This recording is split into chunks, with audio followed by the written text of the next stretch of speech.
Në një kohë kur Europa subvencionon karikimin e makinave elektrike, Shqipëria vendos t'i taksoj më rënd dhe faturën patjetër që e paguan qytetari.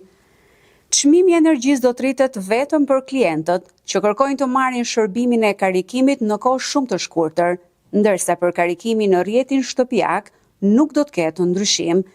Sipas vendimit të miratuar, nga data 1 nëntor 2025, do të aplikohet çmimi i shitjes së energjisë elektrike prej 22 lek për kilovator dhe 25.3 lek për kilovator për orarin e pikut. Me këtë vendim në vend të stimulohet përdorimi i mjeteve elektrike për të reduktuar ndotjen dhe varësinë nga karburantet, penalizohen pikërisht ata qytetarë që kanë zgjedhur një mënyrë më të pastër dhe më efikase transporti.